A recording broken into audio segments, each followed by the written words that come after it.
Corey Heim's 2025 Truck Series season was one of the most dominant campaigns in the history of NASCAR. Over 25 races, the Tricon driver scored 12 victories, 19 top 5s, 21 top 10s, over 1,600 laps led, and thankfully capped it off with the series championship. But with Heim taking up all the spotlight most weeks, it's tricky to determine who the other standout drivers of the season were. We know Lane Riggs is probably the closest with 3 victories, but outside of that, it kinda gets shaky. So today, we'll look back over the season and see how it would have played out without Corey Heim.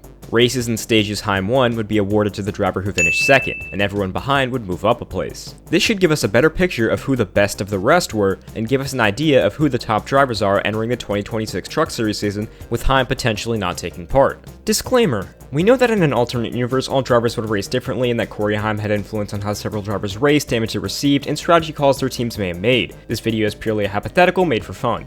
The 2025 season began at Daytona, where, as we all know, Parker Kligerman's disqualification meant Corey Heim took his first victory. But without Heim, it would actually be his teammate Gio Ruggiero who would take the win in his very first Truck Series start, punching his ticket into the playoffs. Race 2 in Atlanta would be business as usual with Kyle Busch winning, but Race 3 in Las Vegas saw Grant Enfinger take the checkered flag, just ahead of Tanner Gray. Once again in Homestead, Kyle Larson's victory over Lane Riggs would be unchanged, and the same for Daniel Hemrick's win in Martinsville, though worth noting is that Caden Honeycutt would have won both stages. So taking a look at the points 5 races in, Ty Majeski led Chandler Smith by 17 points, while Honeycutt hung on to the last playoff spot. Race 6 at Bristol will play out the same way, with Chandler Smith taking his first win of the year, likewise in Rockingham with Tyler Ankrum locking himself into the playoffs. Race 8 in Texas, though, saw Daniel Hemrick become the first multi-time winner of the season, making it past Ben Rhodes on the final lap to claim the victory. Hocevar would still win in Kansas, and Smith would get his second win at North Wilkesboro. So 10 races in, it was now Chandler Smith firmly atop the standings, ahead of Hemrick, with Friesen the last one in on points.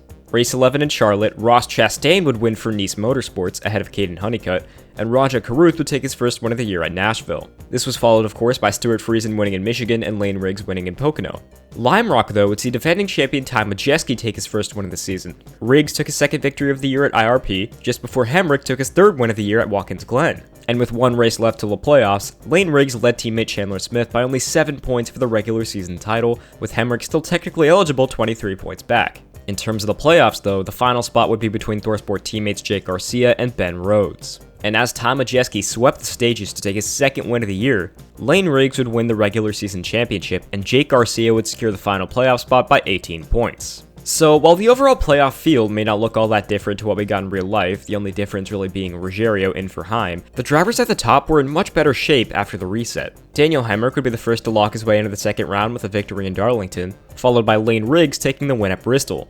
But after these 2 races, Chandler Smith found himself 4 points below the cut line heading into Loudon, and rebounded by taking his third win of the year, punching his ticket into the round of 8. And with that, Gio Ruggiero and Jake Garcia would be eliminated, and the field was reset. At the Charlotte Roval, rookie Brent Cruz would play playoff spoiler and take his first career win, and this would be followed up by another spoiler in Gio Ruggiero, who would sweep the superspeedway races this season. After this race, though, the points would be tight going into Martinsville, with Riggs holding on to the last spot by 5 points and championship favorites Hemrick and Smith in a deep hole. Caden Honeycutt, though, would take his first win when it mattered most, and punch his ticket into the final 4. Winning both Stage 1 and Stage 2 would lock Ty Majeski in, and solid finishes by Lane Riggs and Tyler Ankrum would allow them to advance as well. So the final 4 would have been Majeski, Honeycutt, Riggs, and Ankrum. Again, very similar to what we got in real life, except Riggs would be in for Heim. But this time, all 4 drivers combined for 9 victories. Title favorite Riggs would take pole position, but have to start at the rear of the field due to failing inspection, and also have to serve a pass-through once the race began, with Honeycutt starting 5th, Majeski starting 7th, and Ankrum back in 21st. But right off the start, Honeycutt would be penalized for changing lanes before the start-finish line, pushing him to the rear for the early restart. Majeski would lead the 4 contenders early, while Honeycutt charged back through the field, making it up to 6th by the end of Stage 1, which was won by Brent Cruz. Majeski would take the race lead on lap 59 and win Stage 2, while Honeycutt finished 3rd, and Riggs had fought all the way up to finish P6. The 98 truck would take off in the next restart, but with 41 laps to go, lose the lead to Brent Cruz, just before a yellow for Clayton Green. The 34 of Riggs would throw a big swing at the setup and restart behind the other contenders. An axle failure by the 1 of Cruz would stack things up on the restart though, leading to another yellow, during which Ankrum would make a stop trying to turn his mediocre day around. They'd restart with 27 to go, with Majeski, Riggs, and Honeycutt the top 3.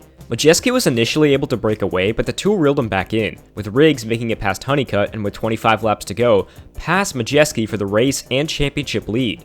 From there, he would pull away, and with 4 laps to go, had over a 2-second lead over the 98. But alas, a late race yellow brought up by Connor Mozak would reset everything. During the stops, Majeski, Honeycutt, and Ankrum would take 2 tires while Riggs took 4, and restarted back in P9.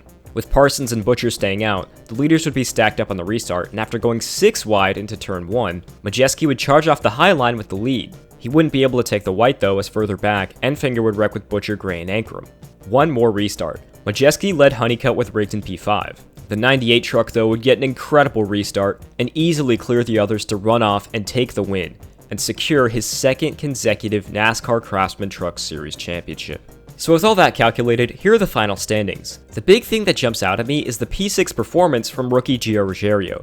Even outside of having 2 wins in this universe, his playoff performance was really good. I honestly didn't expect Daniel Hemrick to have won the most races this year in 4, but his playoff performance, especially in the 2nd round, didn't help him at all. I do really feel bad for Lane Riggs though in this timeline.